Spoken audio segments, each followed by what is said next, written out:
د تباهی اراده وکړي، تباهی چې دا به زه تباه کوم د یو قوم د یو انسان، اول الله رب العزت حیا جنې اخلي. چې حیا جنې واخیستله نو بیا خالي ورته ګوري چې دوی کمې کمې لوبې کوي. دا زما او ستا فیسبوک او ټیک ټاک راواخله، یعنې دا زموږ تی زنانې د کورو نجونې د کلي نجونې هغه یې پیم والا. الله اکبر الله اکبر استغفر الله. یې پیم والا ته یو زنانه ټلیفون راکوي، و دوه پروګرامه به نه حساب کړو.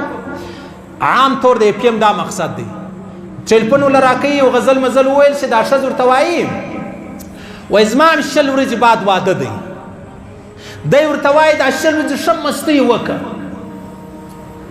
یاره دا خو به د چا خور و لور یې که به نه وي، دا خو به خاوند لري که نه لري، نو خاوند خو دا اجړه غوښتې ده که نر غوښتې ده، غیرتمن غوښتې که بې غیرته غوښتې ده، مسلمان غوښتې ده که کافر غوښتې، څنګه به یو ښځه دا دواړه پښتانه دي، پر دې دواړو پښتنو دي لعنت دي.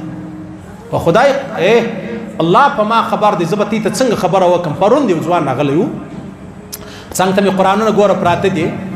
الله رب العزت ما ته جهنم راکړي که زه یا د قوم بربادي غواړم، تباهي غواړم، بې شرمي او بې حیایي غواړم.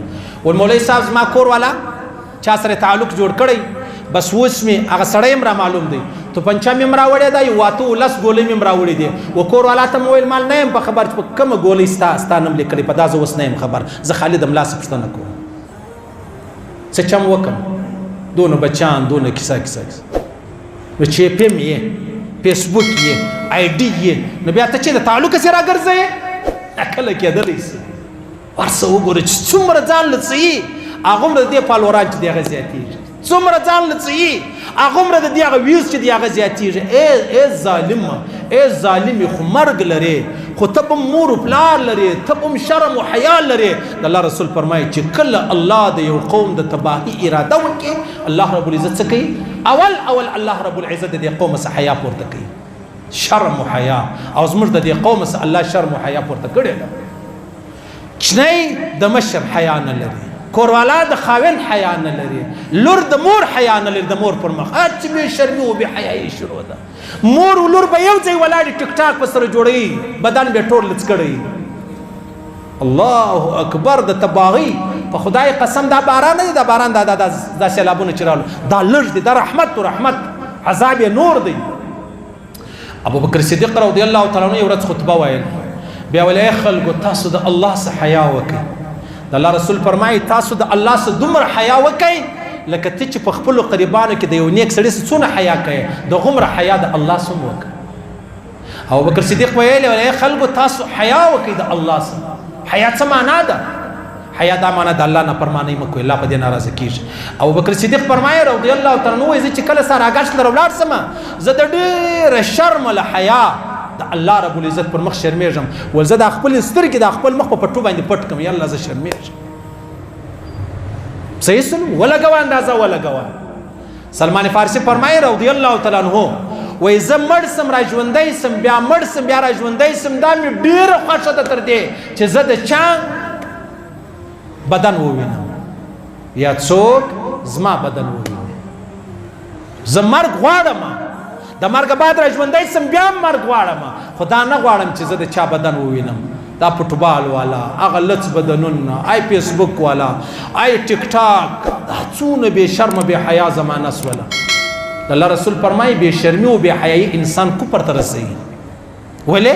داسې ګناه ور باندې وکړي پر الله او پر رسول او پر قرآن او پر علماو باندې به پر ژوره باندې به داسې ګپه درته وکړي چې هغه به د ده د کفر سبب وګرځي، به دومره بې شرمه بې حیایي. عایشه صدیقه حیا نه کوله، الله رب العزت په قرآن کې د دې ګواهي ورکړه. یوسف علیه السلام شرمناک حیا نه کوو، په ځانګو کې کوچني بچي د ګواهي چې د هغه ورکړله. او زما او ستا ګواهي موږ په خپل ورکو چې زه بې شرمه یم، زه بې حیا یم. نو چې د چا لور بې شرمه سوه، د چا خور بې شرمه سوه، د چا کور والا بې شرمه سوله، د هغه بیا ته څه غواړې؟ د هغه به انجام څه یي؟ د هغه به انجام وچ کلک تباهي، رسوایی، وچ کلک جهنم دی. د هغه په آخوا و بله خبره نه وي. صحیح سو عزیزانو، الله رب العزت زموږ پښتانه نه تباه کوي، الله رب العزت در اسمانه ورسوي، په تعلیم د دنیا په خبرو کې، په آخرت کې راواخله. دغه زموږ ټول وطن دی الله نه تباه کوي، بلوچستان دی خدای نه تباه کوي، الله دی هغه د دې هر مشکل چې دی هغه لري کی دی وو ځانونه سره خبر دي چې په کوم مشکلاتو کې دي. زموږ پښتانه دي خدای پاک نه ذلیل کوي نه رسوا کوي، خدای دې نه شرمنده کوي. چې کم څوک د دې قوم د شرمندګۍ د پاره په منډه دی الله رب العزت مخ ورکړي، الله رب العزت هدایت راته وکړي.